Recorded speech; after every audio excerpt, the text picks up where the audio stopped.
أعوذ بالله من الشيطان الرجيم بسم الله الرحمن الرحیم۔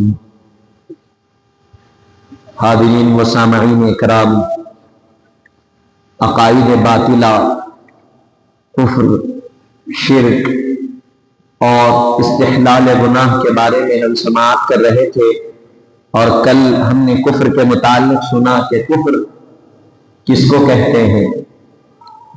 اب یہاں چوتھے نمبر پر بتلایا جا رہا ہے کلمات کفر جن سے آدمی کافر ہو جاتا ہے، بہت سے ہیں، لیکن یہاں بطور نمونہ چند کلمات بیان کیے جاتے ہیں۔ ان سے اور ان کے مثل دوسرے کلمات سے احترام لازم ہے۔ کلمات کفر یعنی کفریہ کلمات کیا ہے، اور جن کے کہنے سے آدمی کافر ہو جاتا ہے، ان کلمات سے بچنا چاہیے، اور ان کلموں کے مثل بھی، ان کلموں کی طرح بھی اگر کوئی کلمہ ہے تو اس سے بھی بچنا چاہیے۔ نمبر 1 پر بتلایا جا رہا ہے اللہ جل شانہ کی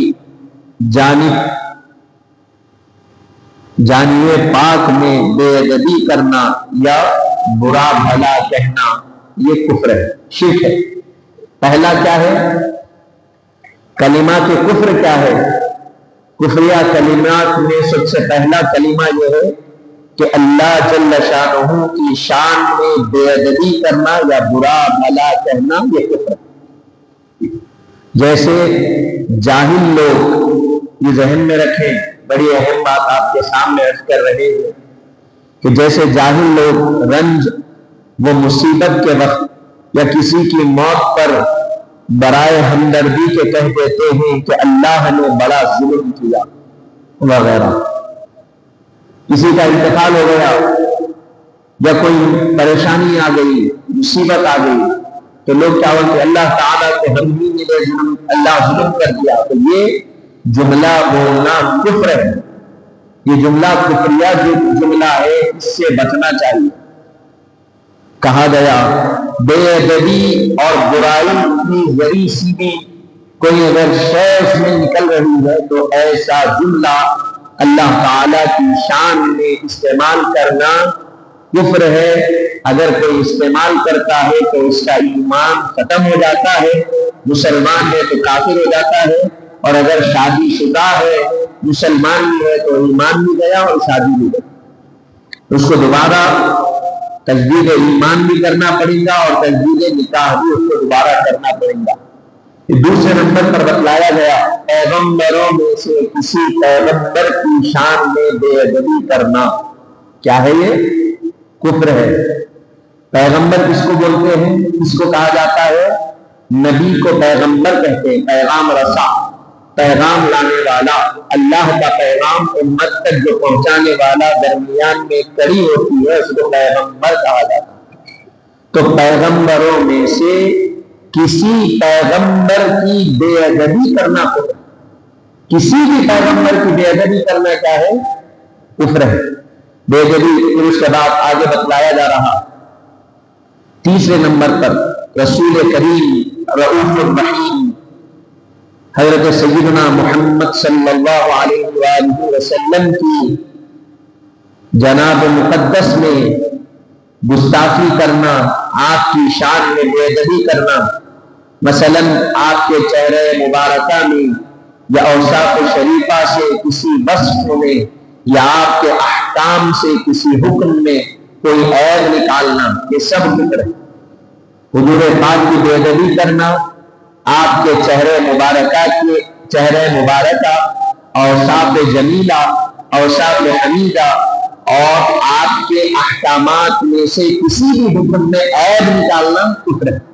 اگر کوئی حضور کے چہرے کی بے ادبی کر رہا، کوئی اگر حضور کے اوصاف کی بے ادبی کر رہا، یا کوئی حضور کے احکام، حضور کے حکم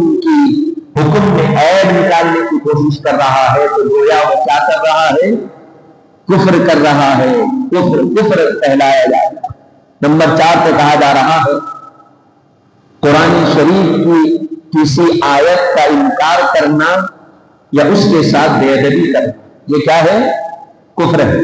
قرآن شریف کی کسی ایک آیت کا انکار کرنا یا کسی ایک آیت کی بے ادبی کرنا کفر ہے۔ اگر کوئی، آپ یہ نہیں سمجھنا کوئی نام مسلمانوں کا رکھ کے قرآن کی بے ادبی کر رہے ہیں، نام مسلمانوں کا رکھ کر رسول کی بے ادبی کر رہے ہیں، تو انہی کے بارے میں کہا جا رہا ہے کہ جو نام مسلمانوں سے رکھتے ہیں، اگر حضور کی بے ادبی کیے، قرآن کی بے ادبی کیے، تو ان کا تعلق نہ اسلام سے ہے نہ ایمان سے، کفر سے ان کا تعلق ہے، اور ان کو کافر کھلے الفاظ سے کہا جائے۔ اگر کوئی میرے باپ کی بے ادبی کرے گا تو ہم برداشت کر سکتے ہیں، کوئی اگر میری والدہ کی شان میں بے ادبی کرا تو برداشت کیا جا سکتا ہے، کوئی اگر میرے خاندان کے بارے میں برا بھلا کہے تو برداشت کیا جا سکتا ہے، لیکن اگر کوئی رسول پاک کے بارے میں برا بھلا کہے تو برداشت نہیں کیا جا سکتا، کیونکہ ماں باپ کی عزت بھی رسول پاک کے تصدق ہے، خاندان کا احترام بھی حضور کے تصدق ہے، اپنی شان بھی حضور کے تصدق ہے۔ ساری چیزیں ہماری کن سے وابستہ ہے؟ حضور پاک، کیونکہ ہم مسلمان بنے، اللہ کو دیکھ کر ہم کلمہ نہیں کرے، اللہ بولا نہیں تو میں خدا ہوں دیکھو کلمہ نہیں بولا کیا؟ کسی دنیا کے انسان کو اللہ تعالیٰ اپنا دیدار کرا کے بولا میں رب ہوں، میرا کلمہ پڑھو، یہ میری کتاب قرآن میں تم کو دے رہا ہوں، ڈائریکٹ اس کو پڑھو، اس پر عمل کرو؟ نہیں، رسول پاک کو ذریعہ بنایا اور حضور نے بتلایا اللہ ایک ہے، کوئی اس کا شریک نہیں، اور میں اس کا رسول ہوں، تو تم اللہ پر بھی ایمان لاؤ، رسول پر بھی ایمان لاؤ، اور اللہ نے جو کتاب مجھے عطا کی ہے وہ قرآن کلام اللہ ہے، اللہ کا کلام ہے، اس پر عمل۔ تو کہا گیا اس کی قرآن کی ایک آیت کی بے ادبی کرنا یا اس کا انکار کرنا کفر۔ نمبر 5 پر ہے احکام شرع سے کسی حکم کا انکار کرنا یا حقارت کرنا یا مذاق اڑانا۔ شریعت کے جو احکام ہیں ان کا انکار کرنا یا ان کی طرف حقارت کی نگاہ سے دیکھنا یا ان کا مذاق اڑانا، یہ تمام کے تمام چیزیں کفر میں شامل۔ نمبر 6 پر بتلایا گیا حرام قطعی کو حلال یا حلال قطعی کو حرام جاننا یا کہنا، یہ بھی کفر۔ شراب کیا ہے؟ حرام۔ قرآن میں آ گیا یسألونک عن الخمر والمیسر قل فیہما اسم کبیر ومنافع للناس۔ شراب کیا ہے؟ اس میں گناہ کبیرہ ہے بتلایا گیا، حرام کر دی گئی شراب۔ تو جب شراب حرام ہے تو کوئی اس کو اگر حلال کہہ رہا ہے تو وہ کفر کر رہا ہے، اور اگر کوئی چیز حلال ہے اس کو مثال کے طور پر شربت پینا حلال ہے، انگور کا شربت، انار کا شربت، اگر کوئی اس کو حرام کہہ رہا ہے تو وہ بھی کفر کر رہا ہے۔ تو ایسا بھی نہیں، ویسا جو چیز حلال ہے وہ حلال ہے، جو حرام ہے وہ حرام ہے۔ حرام کو اپنانا نہیں ہے، حلال کو چھوڑنا نہیں، ٹھیک ہے۔ اس کے بعد 7ویں نمبر پر بتلایا گیا ماہ رمضان کے آنے پر کہنا کہ کیا مصیبت، بلا اور پریشانی آ گئی، ایسا کہنا بھی کیا ہے؟ کفر ہے۔ کیا ہے بولیے؟ اللہ تعالیٰ کی جانب سے یہ رحمت ہے۔ اگر کوئی ماہ رمضان کے آنے پر یہ کہتا ہے یہ کیا مصیبت آ گئی، پورا مہینہ روزے رکھنا پڑ رہا، ایک ایسی بلا آن پڑی ہم پر، ایک ایسی پریشانی آ گئی، اگر کوئی ایسا کہتا ہے تو وہ کفریہ جملے ہے۔ اگر ایسا کہے گا تو اس کا تعلق ایمان سے ختم ہو جائے گا۔ آپ سوچئے کیسے کیسے جملے ہیں ہماری زندگی میں، ہم چلتے پھرتے کئی جملے بول دیتے، کئی مرتبہ ہم وہ کر دیتے، یہ کر دیتے، باتوں میں نکل جاتا، لیکن اسی لیے بڑے لوگ کہتے ہیں کہ بات بولو تو پہلے اس کو تولو، کیا بول رہے ہیں غور کرو، بات بولنے سے پہلے سوچو بات کہ کون سی بات بول رہے ہیں، کیا بول رہے ہیں، تو یہ سوچ سمجھ کر۔ اور کب ہوتا معلوم کہ جو باتیں نکلتے جب انسان کو زیادہ بات کرنے کی عادت ہو جاتی، بات تو رہتی آپ نے خالی ٹک ٹک ٹک ٹک بولتے جانا بولتے جانا بولتے جانا، جب عادت ہو جاتی نا تو انسان یہ نہیں سوچتا کہ میں کیا بولوں، کس کی شان میں، بس بولنا، اس کو بولنے کی عادت ہو گئی، بولتے بولتے نہیں سمجھتا کہ میں کدھر میری گفتار جا رہی ہے، کدھر جا رہا، کس کی بے ادبی ہو رہی ہے، کیا ہو رہا، یہ نہیں سوچتا انسان. تو اسی لیے کہا گیا کہ کم بولو. اولیاء کا طریقہ کیا بتایا گیا؟ صوفیہ کا. صوفی کون ہوتا ہے؟ کم بولنے والا، کم کھانے والا، کم سونے والا. صوفی کون ہوتا ہے؟ بولتا بھی کم ہے، کھاتا بھی کم ہے، سوتا بھی کم ہے، اللہ کی عبادت میں لگا ہوا ہے. خیر بہرحال آج کے نمبر پر بتلایا گیا نماز پڑھنے کی ہدایت پر یہ کہنا کہ تم نے جو اتنی نمازیں پڑھی کیا پایا، یا میں نے جو نمازیں پڑھی کیا نقصان، نہیں پڑھی کیا نقصان اٹھایا. اگر کوئی نمازی ہے کوئی بے نمازی ہے، دونوں ملے، تو بے نمازی اگر بول رہا تو جتنے نمازیں پڑھے کیا ملا تم کو، کیا فائدہ، میں اس سے چھوڑ دیا میرا کیا نقصان ہوا نمازیں چھوڑ کر. تو ایسے جملے کہنا فکر ہے. اگر آپ گناہ نماز چھوڑ رہے ہیں تو پہلے آپ کو شرمندہ ہونا چاہیے کہ بھائی فرض چھوڑ رہا. اور گزشتہ درسوں میں بتایا گیا کہ فرض کا چھوڑنا گناہ کبیرہ کا ارتکاب کرنا، اور اگر اس کا انکار کوئی کرتا ہے تو یہ کافر ہے، اور اللہ تعالیٰ اس کو شدید عذاب میں قیامت کے دن مبتلا کرے گا جو فرض چھوڑنے والا. پھر 9 نمبر پر بتلایا گیا حالت غضب وغیرہ میں یہ کہہ دینا کہ فلاں کام کے کرنے کا خدا بھی حکم دے تو میں نہیں کروں گا. غصہ آ جاتا حالت غضب، یعنی انسان کو جب غصہ آ جاتا، کوئی مائی کا لال بول دیا تو بھی میں یہ کام نہیں کرتا، یہ جملہ ہم بولتے تو بدا اوقات یہ جملہ نکل، اللہ بھی اگر میرے کو بول دیا تب بھی میں یہ کام نہیں کروں گا. اللہ باللہ اگر ایسا بولیں گے تو یہ بولنا جملے کیا ہے؟ کفر ہے. اللہ بھی کہنے کے بعد میں نہیں کروں گا یہ بولنا کفر ہے، اور یہ غصے میں ہوتا ہے انسان سے، تو اس سے بچنا چاہیے. نمبر 10 پر کہا گیا بسم اللہ الرحمن الرحیم کہہ کر کوئی حرام کام کرنا، مثلا شراب پینا، زنا کرنا، یعنی حرام جو کام ہے وہ کر رہے ہیں اور بسم اللہ الرحمن الرحیم پڑھ کر کر رہے ہیں تو یہ بھی کفر ہے، اس سے بھی بچنا چاہیے. نمبر 11 پر ہے گناہ خواہ صغیرہ ہو یا کبیرہ، اس کو جائز و حلال سمجھنا یا گناہ کبیرہ کو حقیر جاننا، یعنی یہ خیال کرنا کہ اس کو کرنے سے کیا ہوتا، یہ بھی کفر ہے. گناہ کو ہلکا سمجھنا، چاہے وہ گناہ کبیرہ ہو کہ صغیرہ. گناہ کی 2 قسمیں ہیں، گناہ کبیرہ، گناہ صغیرہ. کبیرہ گناہ وہ ہے جو انسان سے ایک بار سرزد ہو گئے تو جب تک انسان صدقے دل سے توبہ نہیں کرتا اللہ کبیرہ گناہوں کو معاف نہیں. اور صغیرہ گناہ کیا ہے؟ تو کہا گیا انسان وضو کر لیا تو وضو کے پانی کے ساتھ ساتھ اللہ صغیرہ گناہوں کو جھڑا دیتا. صدقہ کر لیا اللہ صغیرہ گناہ معاف کر دیتا. کبیرہ کے لیے توبہ کرنا شرط ہے، اور کیسی توبہ کہ توبہ کے بعد پھر دوبارہ گناہ کا وہ ارتکاب نہ ہو، ایسی توبہ صدق دل سے توبہ. تو کہا گیا کہ گناہوں کو ہلکا سمجھنا، لائٹ لینا گناہوں کو، یا پھر گناہوں کو جائز سمجھنا. ارے شراب جائز ہے بھائی، ہوں گی ان کے لیے حرام، ہوں گی میرے لیے جائز، زنا جائز ہے میرے لیے، برا ان کے لیے. تو یہ گناہ کو ہلکا سمجھ رہے ہیں. اور ہمارا ماحول کیا ہو گیا، گھروں میں والدین رہتے ہیں، کوئی آئے نہیں ہے تو والد صاحب بچے کو بولتے جاؤ بیٹے، والد نہیں کرتے، خود بھی جھوٹ بول رہے ہیں اور بچے کو بھی اس کا عادی بنا رہے ہیں. خود تربیت دے رہے ہیں بچے کو کہ گھر میں رہ کر بھی نہیں ہے بولنا.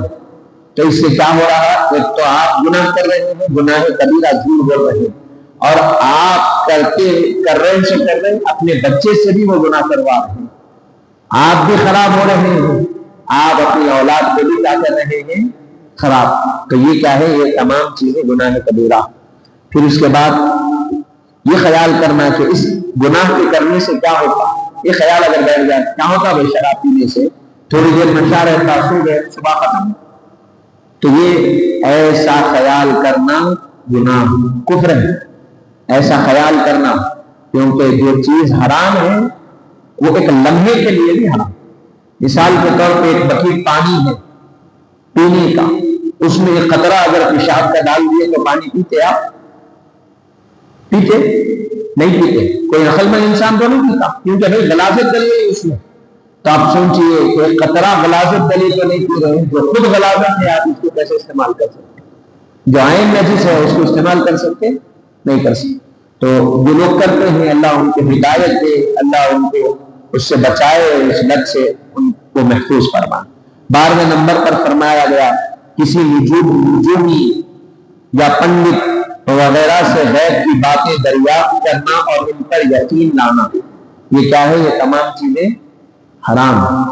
کسی نجومی سے یعنی جو ستاروں کا علم رکھنے والا، اس کو نجومی، اس سے، یا مندروں کا جو پجاری ہوتا ہے جس کو پنڈت کہا جاتا ہے، اس کے پاس جا کر غیب کی باتیں پوچھنا، دریافت کرنا اور ان پر یقین کرنا، یہ تمام کی تمام چیزیں کفر ہے۔ کفر میں اس کو شامل کیا جائے۔ آج ہمارے پاس عام ہو گئی یہ چیزیں، نجومی کوئی آتا فال نکالنے والا گھر کے پاس ٹوٹا لے کر بیٹھ کے فال نکال کے، ارے دیکھو وہاں ہماری زندگی میں آگے کیا ہونے والا ہے۔ بھائی کون کیا بتا سکتا ہے؟ انسان کی دسترت میں کتنا انسان کتنا دیکھ سکتا؟ یہ دیوار سامنے مسجد کی، اس کے آگے میں نہیں دیکھ سکتا کیا ہو رہا، کوئی بھی نہیں دیکھ سکتے۔ اللہ تعالی سے دعا کر سکتے ہیں ہم کہ مولا ہمارے حق میں بہتر کرو۔